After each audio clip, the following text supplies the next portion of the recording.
Namaste, I am Soumya and welcome to my channel. If you are a returning subscriber, welcome back. Today's video is a fibroids journey update. Um, I didn't think I had to make another video, especially after my scanning report, but some of you have been wanting to know what lifestyle changes have I made, and have been a couple of questions about the first ever time I detected the fibroids and so on and so forth. So let's jump into the topic.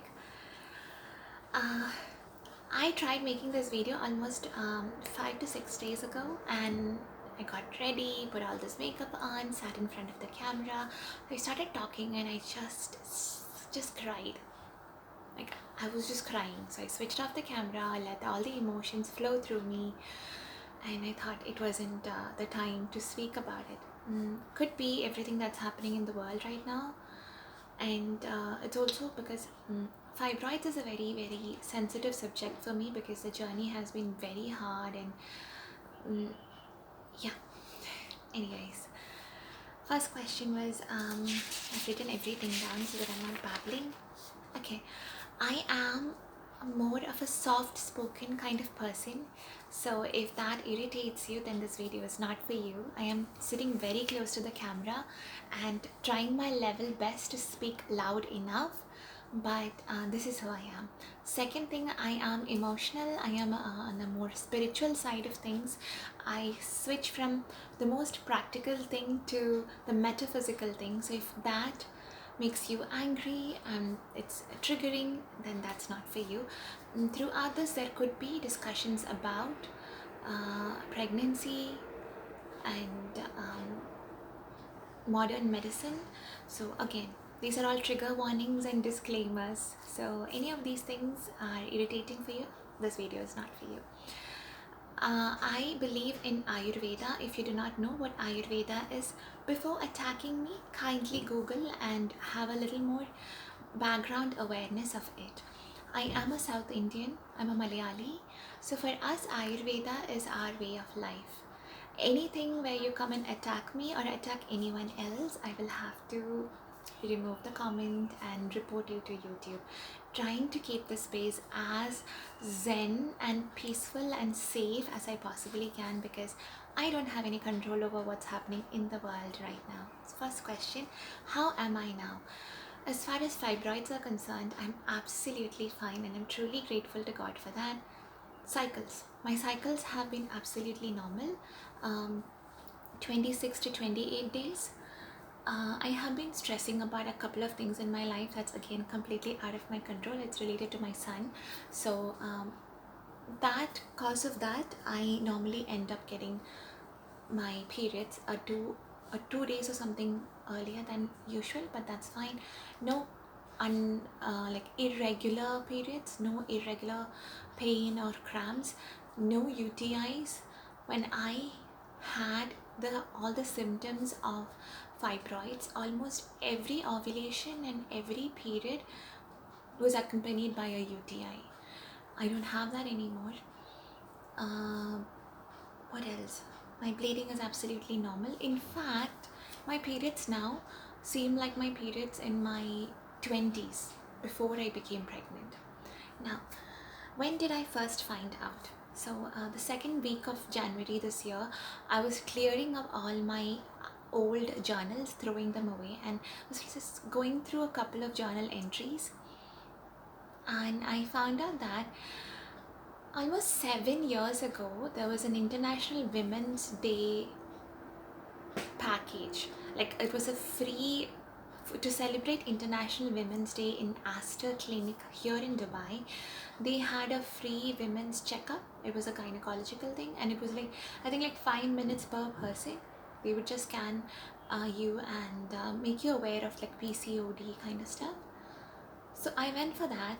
Didn't pay, as I mentioned, it was a free thing. It was like a 5 minutes thing. She scanned and told me I have a 1 centimeter growth.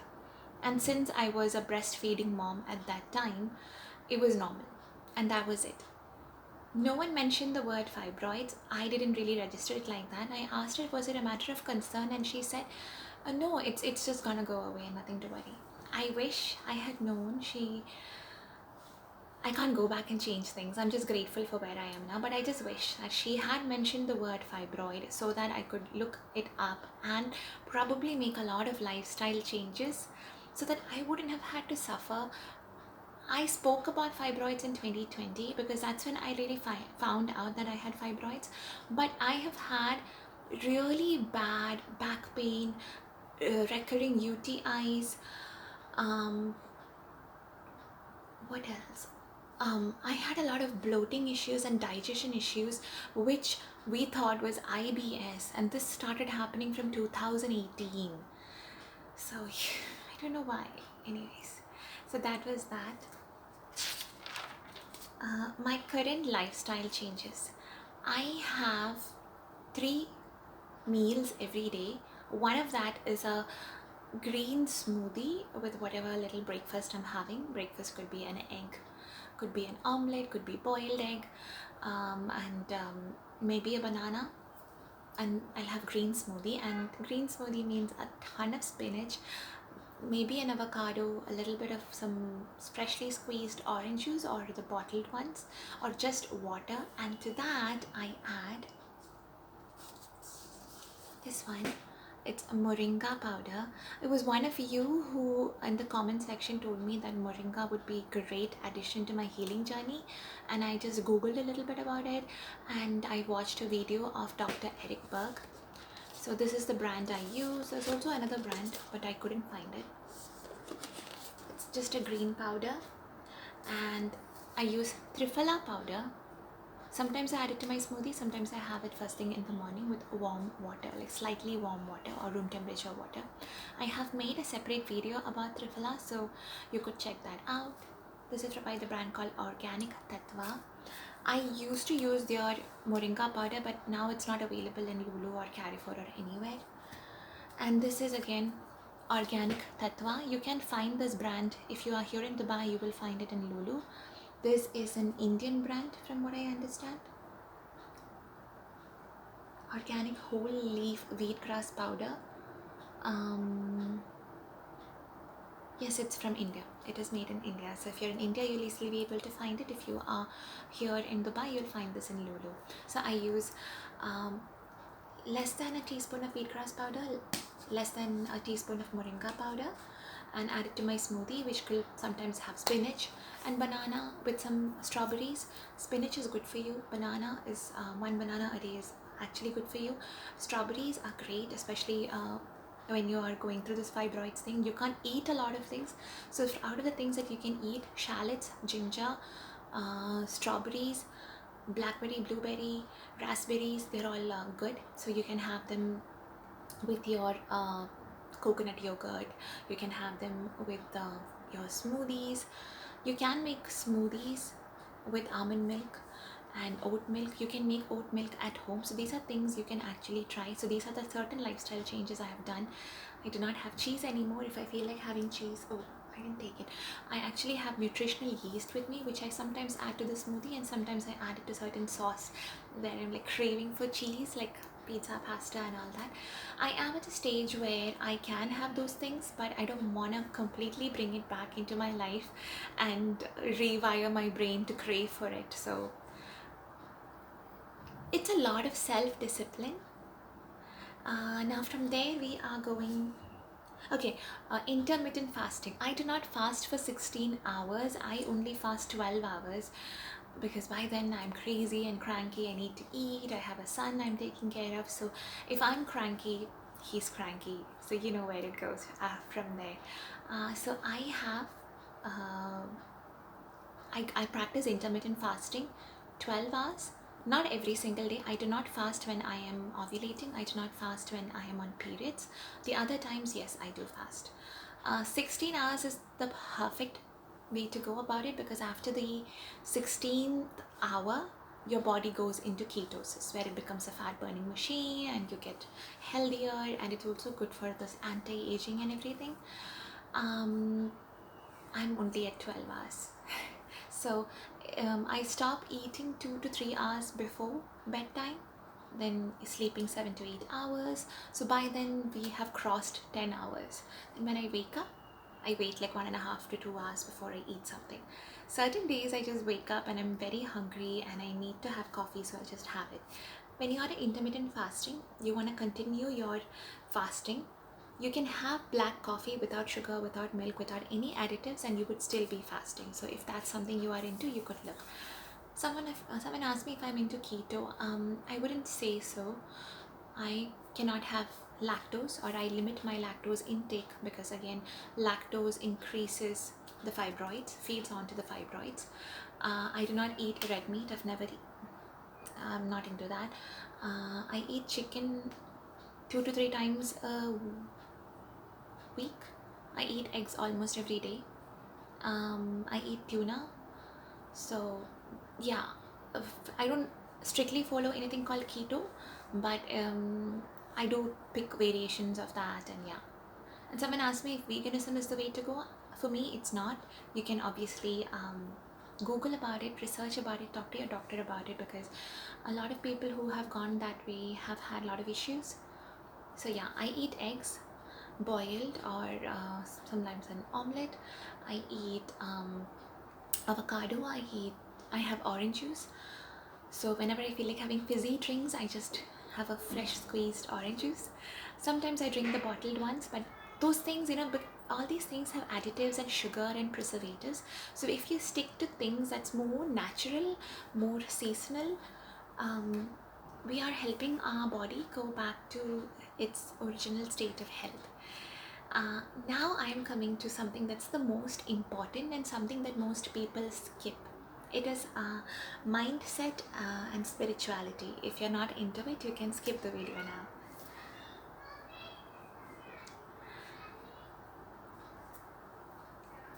According to me, this is where all the magic is. I would say I credit Louise Hay, Neville Goddard, Florence Scovel Shinn, Joseph Murphy, all these people for my healing journey, because a lot of women who have fibroids, they also have issues with their career, body image issues, relationship issues, feeling unseen and unheard at workplace and in relationships. There is a level of dissatisfaction, an element of depression, discontent, anger, suppressed anger. We are mostly overgivers. We are overgiving while we are still empty. So these things are psychological and spiritual, and understanding ourselves, adapting a particular lifestyle where you're not just cleaning up your nutrition. When we say diet, we only think about the nutrition, that like the things we ingest inside. But you have to also have a thing called mental diet. Who are you hanging out with? What content are you watching? What are your thoughts? Are you constantly negative? Are you constantly pessimistic? What is your self-concept? This is where Neville Goddard and Florence Scovel Shinn comes into the picture. If you can, I would highly recommend you reading the books. Like all of Louise Hay's works are immensely powerful, very relevant, especially now more than ever before. Psycho-cybernetics, The Power of Your Subconscious Mind by Joseph Murphy. God knows how many times I've read that book and I still get aha moments. Go through the affirmations of Neville Goddard, Louise Hay, Florence Scovel Shinn, and see what comes up in your heart and your mind.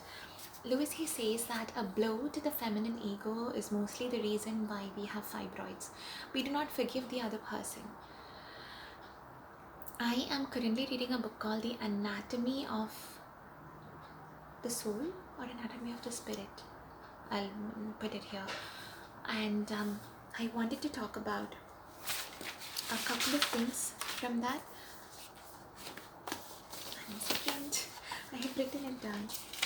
Okay, so this is from the book Anatomy of the Spirit, or Anatomy of the Soul. I'll just read it, okay?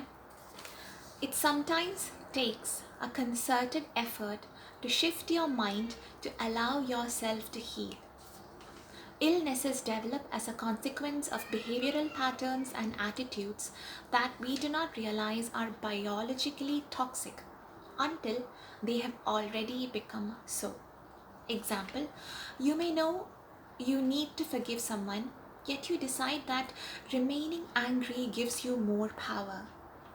Transmitting energy into the past by dwelling on painful events drains the power from your present day body.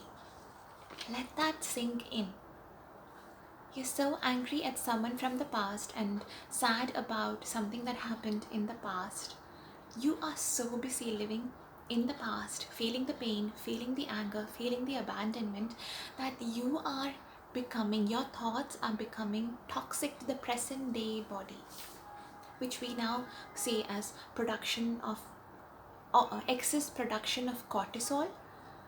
We're constantly stressed, we're constantly angry, we're constantly sad, we're constantly feeling suppressed because of someone and something else. We make ourselves sick. Nothing happens to the other person. We make ourselves sick. There's more. Curing is passive, healing is active. When a person is passive with an attitude of just do it to me, he or she might recover but not heal. My biggest shift and breakthrough was that I am not a victim. Okay, this is something I wrote down. My biggest shift and breakthrough was that I am not a victim. I get a chance to heal myself inside and out, while many women cannot do that owing to their circumstances. You're aware of what's happening to women and children all around the world, and it's been happening forever. You know about human trafficking. So many things, such gruesome, brutal things happen to women and children all around the world every single second. But you and I here, we have an option here. We have other options. We can't have cheese, we can have nutritional yeast.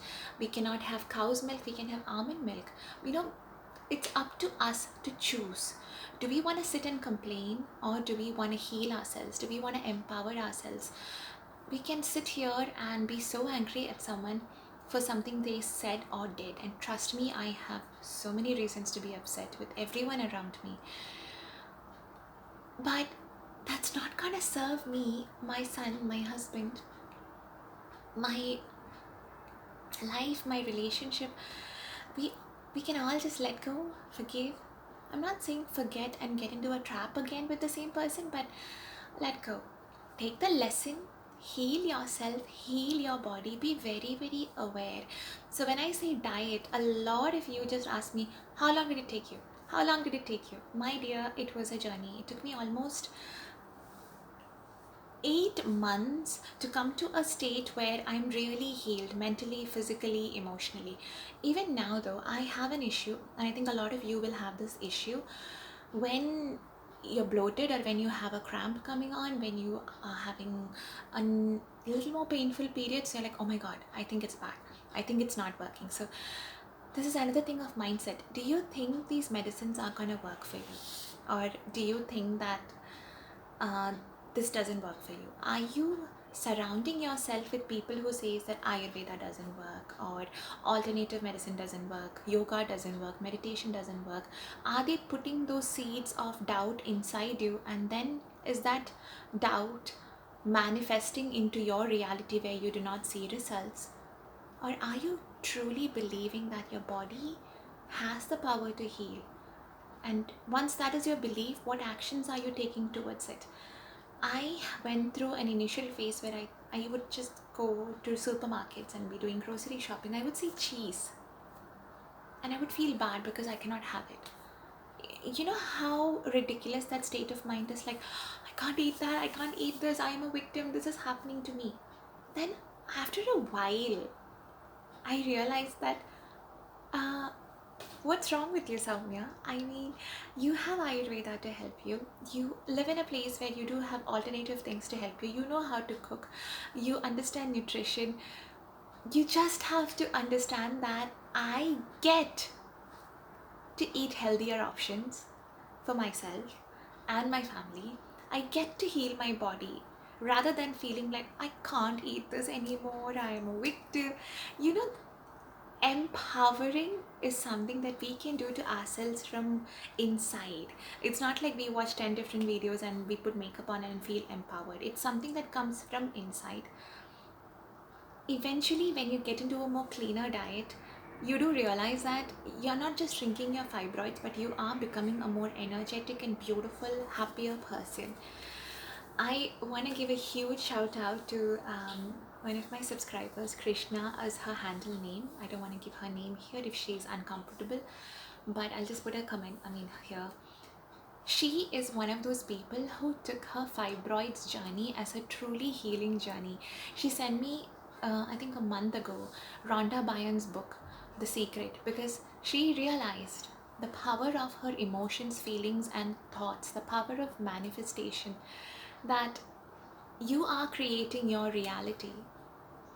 And she didn't simply clean up her diet, she cleaned up her mental diet, her emotional diet, she cleaned up all the energies around her.